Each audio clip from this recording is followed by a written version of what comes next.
That fence in your yard is going to rot from the ground up, and the company that sold you the wood already knows exactly when. Not because wood has to rot that fast, because they made sure you never found out what stops it. What I am about to show you has been used on American barns, Scandinavian timber frames, and wooden structures that are still standing after 150 years. It costs about $3 per application. It takes a single afternoon. And the reason you have never heard of it has nothing to do with the science and everything to do with a $2 billion business model that depends on you replacing that fence every 8 to 12 years instead of every 40.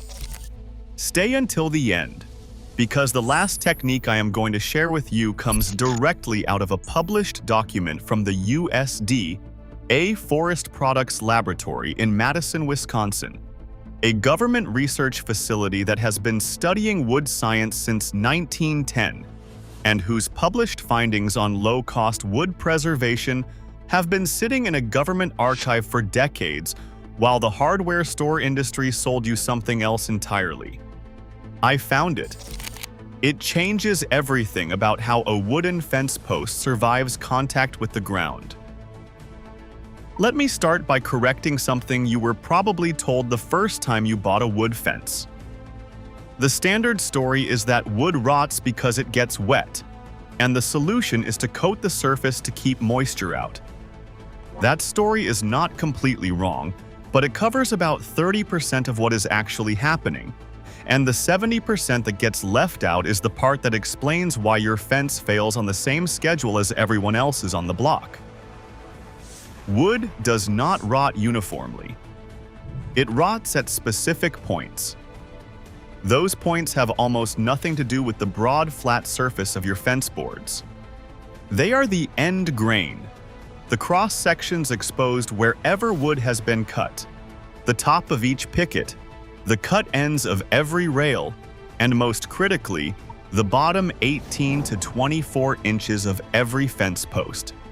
The zone that sits at and just above the soil line, where the post cycles between wet and dry with every rain and every dry week that follows it. When a tree grows, its cells run lengthwise up the trunk as long hollow tubes. Those tubes are designed to carry water from roots to branches. When you cut a board, you expose the open ends of thousands of those tubes at once. Water does not seep through end grain the way it seeps through the face of a board. It is pulled in by capillary action, the same physical force that draws water up a paper towel. Research from the USDA Forest Products Laboratory has documented that moisture travels through end grain at a rate roughly 6 times faster than through the surface of the same wood. 6 times. Surface coatings, deck stains, fence sealers, water repellents are designed to protect the broad face of the board. That is where they perform well, and that is what looks good on the product label. But end grain behaves completely differently. A film-forming coating applied to end grain cracks within 1 to 2 seasons because wood expands and contracts across its end grain with changes in temperature and humidity far more dramatically than it does along its face. Once that film cracks, the open cellular tubes beneath it are actually worse off than before. The cracked coating traps moisture against the end grain instead of shedding it. This is why you can apply a premium deck sealer every single year, follow every instruction on the label, and still watch your fence posts fail at the soil line within a decade. The post did not rot because you failed to maintain it. The post rotted because the product was designed to protect the part of the wood that was never the real problem. The people at the Forest Products Laboratory understood that as far back as the 1920s. The question is not whether the science was known. The question is why the industry solution sold to you for the last 50 years completely ignores it. To answer that, you need to understand the economics.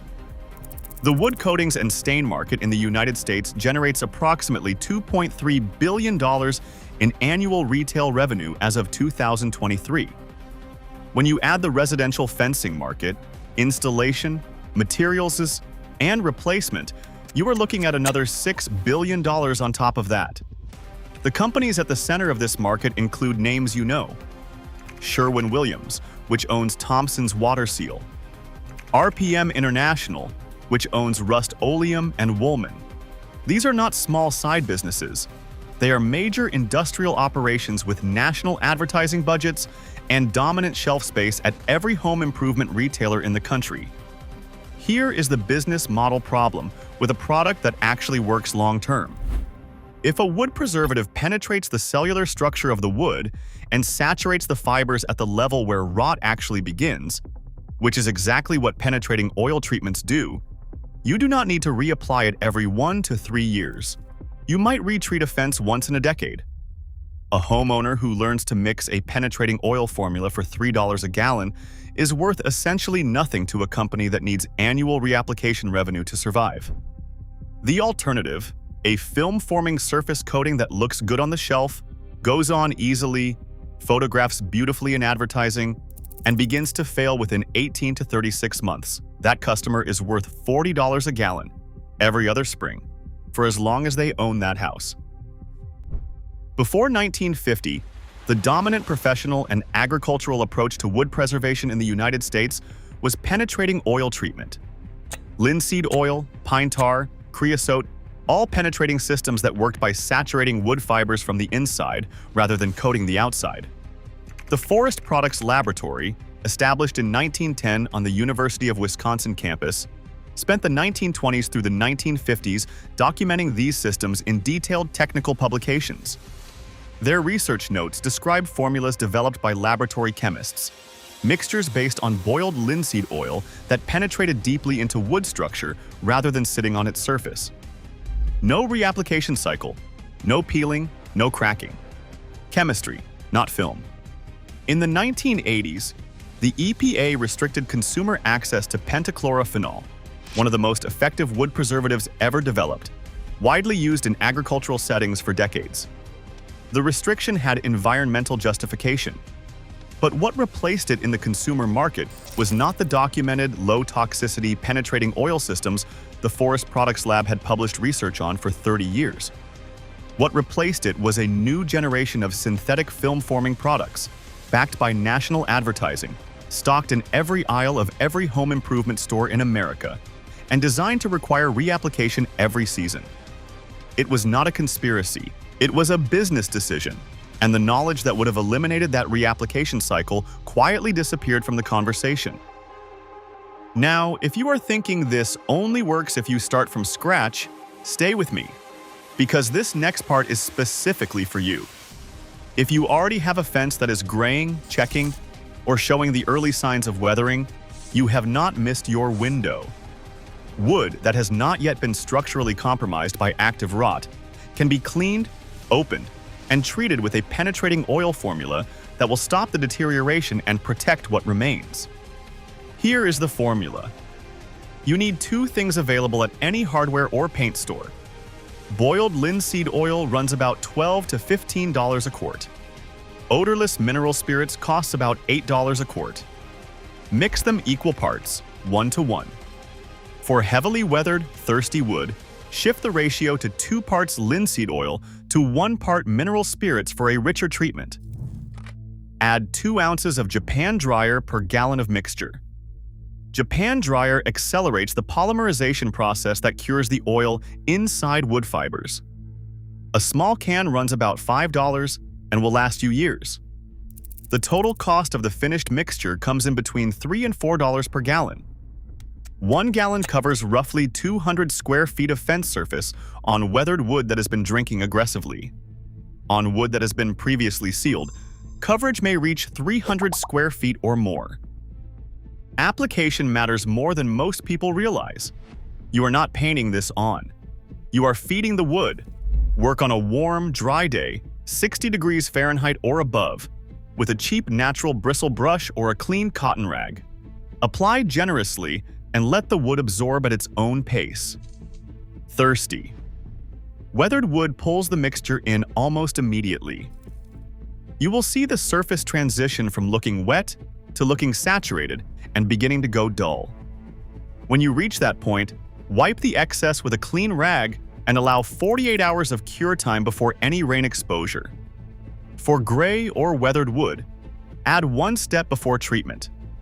Clean the surface with 1 cup of oxygen bleach dissolved in a gallon of warm water. Scrub it in, let it sit for 10 minutes, then rinse thoroughly. Give it 24 hours to dry before applying your treatment. Oxygen. Bleach opens the wood grain and removes the oxidized surface layer that blocks deep penetration without damaging the underlying fibers. Do not use chlorine bleach. It breaks down the cellulose structure and makes the problem worse. The gray color on aged wood is not structural damage. It is surface oxidation. The wood beneath it is almost always still sound and fully capable of absorbing a complete protective treatment. That distinction matters because a contractor looking at a gray fence sees a replacement sale. You now see a maintenance task. The proof that this approach works is not theoretical, and it is not limited to laboratory data. There are wooden farm buildings in rural Wisconsin, Ohio, and New England that date to the 1880s and 1890s and are still structurally intact. Barns that have outlasted 3 generations of the families who built them. The common thread among the ones that survived is not superior lumber. It is periodic oil treatment.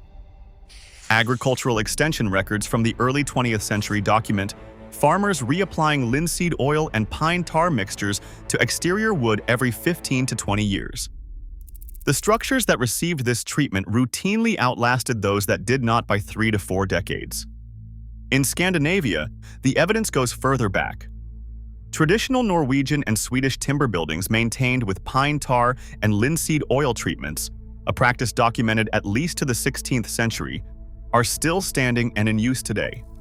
The stave churches of Norway, some dating to the 12th century, survived centuries of northern European weather partly because of pine tar applied to their exterior timber. Modern preservation programs in those countries still use oil-based treatments because the multi-century track record is something no marketing campaign can replicate. The USDA Forest Products Laboratory published a document specifically on protecting wood fences, authored by Forest Service researchers Rodney DeGroot and colleagues, that is still in the USDA's publicly available archive.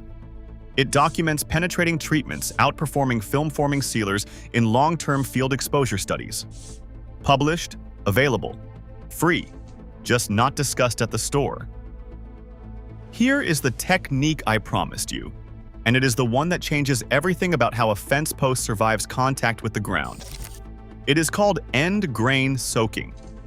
Before you install any fence post, or before you reset a post you have pulled and recut, stand that post on end, cut side down, in a 5-gallon bucket. Pour in enough of the boiled linseed oil and mineral spirits mixture, equal parts, to cover the bottom 18 to 24 inches of the post. Leave it there for a minimum of 24 hours. 48 hours is better. The open cellular tubes in the end grain will pull that mixture up into the wood by capillary action, often drawing it 12 to 20 inches above the oil line before the process slows. When you pull the post after 48 hours, you will see the oil line clearly. The wood will be visibly darker from absorption. Stand it upright in open air for 3 days before installation to allow the oil to begin curing inside the fibers. What you have done is saturate the single most vulnerable section of that fence post, the zone right at and above the soil line, where 90% of fence post failures originate at the cellular level. The organisms that cause rot require moisture and oxygen to survive inside wood. They cannot establish inside wood fibers that are already occupied by cured oil. You have not coated the outside of the post. You have changed the interior environment of the wood itself. This technique is referenced in USDA Forest Products Laboratory publications and in multiple agricultural extension records going back to early 20th century American farming practice. It costs roughly $3 in materials and 48 hours of patience. It can extend the usable life of a fence post from 8 to 10 years to 30 or more. The industry that sells you replacement posts, fence panels, and annual sealers every spring would very much prefer you keep not knowing that. You just learned something that a multi-billion-dollar industry has spent 50 years allowing to disappear from the consumer education system. Not with laws, not with force, just by funding the information that generates reapplication revenue, and letting the information that does not quietly fade from hardware store displays, extension programs, and the conversation your contractor has with you when he hands you a replacement quote. If you are the kind of person who believes that practical, documented knowledge has been pushed to the margins to protect someone else's revenue cycle, you already know what to do next. Tell me in the comments, how old is your fence right now, and has anyone in all the years you have owned a home, a contractor, a paint store employee, or a neighbor ever once mentioned boiled linseed oil to you? I want to see exactly how thoroughly this information was buried in your part of the country.